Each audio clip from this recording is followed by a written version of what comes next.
Okay. Here's the audience. 10. All right. Give it some bacon.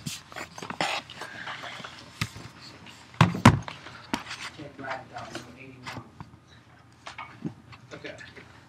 You guys ready? You're good to go. All right. Thanks for coming to my speech. And it's about lowering the drinking age. Okay. Think back to the moment you turned 18. It was as if you had just joined a new world, and you were officially able to call yourself an adult. Think of all the new responsibilities and privileges you were given. From random things like being able to buy cigarettes and lottery tickets, to more important things like being able to vote and fight for your country. Why would you be given and trusted with all these opportunities, yet not be allowed to drink alcohol? As current college students, almost all of us know someone who drinks underage. Whether it be walking down the street and using a fake ID to get into a bar, drinking in a dorm room, or attending a house party, underage drinking is readily available for all college-age students. The drinking age should be lowered to 18 because of cultural reasons, health and safety reasons, and to promote responsibility. Once you turn 18, you become involved heavily and accepted in the adult culture of the United States. And why shouldn't drinking be one of them? From a cultural standpoint, 18 is when you either go to college or join the workforce. Essentially, that is when you gain your freedom and begin to really contribute to your country. At the age of 18, you are allowed to vote, run for office, buy tobacco products, get married, be drafted, pay taxes, and be tried as an adult legally. And these are two of the things that you can buy. Let's be honest with ourselves. In our country's culture, drinking alcohol in a social setting is fun.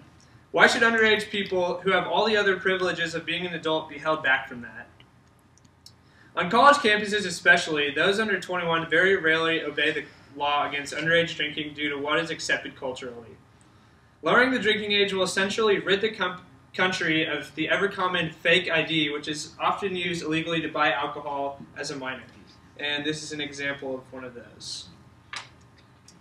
Kids on college campuses will not have the fear of hiding their alcohol consumption, but instead be able to be safer with their consumption if it was accepted on college campuses and would not have to be hidden. In tough economic times, lowering the drinking age could also benefit our country economically. More people will be able to buy alcohol and promote local restaurants and bars, thus stimulating our economy with more spending. According to the National Center of Addiction and Substance Abuse, underage drinking usually accounts for 17.5% or $22.5 billion of consumer spending on alcohol in the United States. Probably the biggest concern when discussing lowering the drinking age for most people is the concern for health and safety.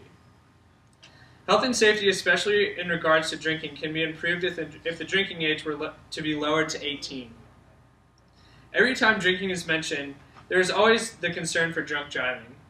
According to Behavioral Policies and Teen Traffic Safety, published by William Evans and Thomas D., there is a higher risk for new legal drinkers to get involved with drunk driving accidents. And currently that's the age between 21 and 24.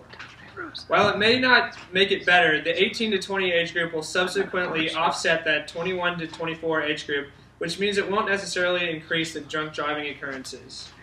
In European countries where the drinking age is lower, however, the drunk driving accident rate is actually less than the United States after the drinking age was lowered. After the growing movement for not drinking and driving has become more prevalent in recent years, especially noticeable in commonly seen commercials, there have even been more reductions to the drunk driving rate, not only among new legal drivers, but among everyone across the board. And this is actually an example of that kind of commercial. We'll find you. Cops everywhere are stepping up enforcement and cracking down like never before. Sir, have you been drinking tonight? Sir, have you been drinking this evening?